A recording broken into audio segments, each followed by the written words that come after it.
new Liberal government, we will build a Canada you can afford. We will build an independent future for our country, stronger than ever. How did you like our rally yesterday? It was nice. Big crowd. Very big crowd. How many people do you think were there? 3,000 to 4,000. It's pretty big. When was the last time you had that in Kingston? It's been a while. I mean, these aggregators were massively wrong in the Ontario election just recently. They literally predicted the party would lose status, and they formed official opposition. So I'm not worried about what aggregators say. Welcome back to Power Play and our coverage of this federal election campaign as week 2 comes to a close. We wanted to check in, as we have been each week, with Nik Nanos, the chief data scientist and founder of Nanos Research, the man with a map. Nik, good to see you, as always. This is the time of the week where we look at not just where they're polling with popular opinion, but how that translates into seats, because ultimately that's going to determine who wins the election. Where do things stand countrywide at the moment? Well, you know what, Vashi, you can see here in the seat projections as of March 30th that the Liberals are back in the driver's seat at 173 ridings compared to the Conservatives with 106. As context, Vashi, remember at the end of December, the Conservatives are at 220 seats. So it speaks to the sea change that's happening. That said, still over 56 seats that are too close to call. Let's drill into some of the regions now that have been previously very competitive. Let's start in and around Montreal. What do you see happening there? Well, this is the latest projections. What we got to really realize here, Vashi, is a number of things. First of all, a lot of these ridings that are in play, like in the South Shore and so forth, that the Liberals are poised to pick up right now if an election were held today, were previously held by the Bloc. Bloc doing really well. And, you know, the other thing is you know, look at the riding in the island of Montreal. Island of Montreal, at least right now in the seat projections, all red, except for that one new Democrat riding that right now is in play, being challenged by the Liberals. Maybe the most interesting thing is Beloit-Chambly, this right over there. That is Blanchette's riding.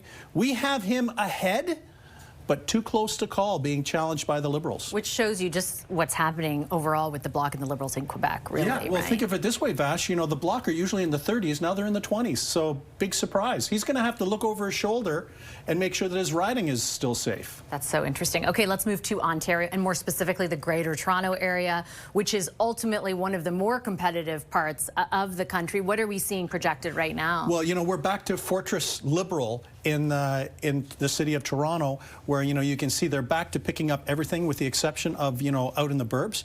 But, you know, the reality is the Conservatives, ridings like St. Paul's, which was like the canary in the coal mine and so forth, you can see that the Conservatives were poised to make gains in the city of Toronto and especially in the burbs. You know, the Mississauga, Bramptons, and Etobicoke Lakeshores. Now, at least in the latest tracking, it's not election day. There's still lots of time for things 3 to weeks, change. Context, but at least as of the tracking and the seat projections for March 30th, Liberals basically in the driver's seat right now in Toronto and the Greater Toronto area. And as we move far, far west into the Greater Vancouver area, ultimately BC, frequently, as we've talked about before, 3-way races. We've got 2 party leaders, or 3, I guess, if you count that, you know, counting on BC for electoral fortunes. What do we have going on there? Well, you know, back in December, it looked like the Conservatives were poised to make a big gain in the lower mainland in Vancouver.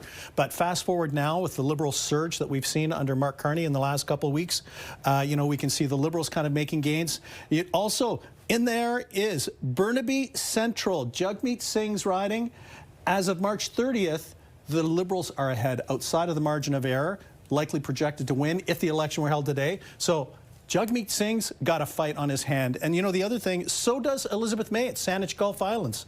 You know, we have, for that particular riding, too close to call with the Liberals and the Conservatives, both key players in that riding. So for Elizabeth May, co-leader of the Green Party, she's got to watch out in terms of what's happening in her riding. Can I circle back for a second to the NDP? Yeah. Because, I mean, the leader of what has been one of the big major parties, to the fact that you are right now showing that he could possibly lose his seat, what does that tell you more widely about their electoral chances? Well, you know, what it speaks to is a situation where when they're at 9% nationally, you know, that's kind of like the 25-year low mark for the New Democrats. They hadn't had that bad a showing since the 2000 election. So It's really got to be tough for the New Democrats. They're getting squeezed from strategic voting, and the Liberals are benefiting. But we still have to talk for a second. Mark Carney and Pierre Poilievre. What about their seats? Yeah, right next to each other. Carleton and Nepean, the neighbors, why don't we call them? At least in our seat projections, Pierre Poilievre is comfortably going to win his seat, and also Mark Carney will hold his seat. So the two frontrunners don't really have to worry too much about their riding. Everybody else, we got to be a little nervous. And one more time for the cheap seats, aka me. Just for overall context, there are still 3 weeks to go. Yeah. And that means. That means that anything could change. We have the English debate. We've got the French debate.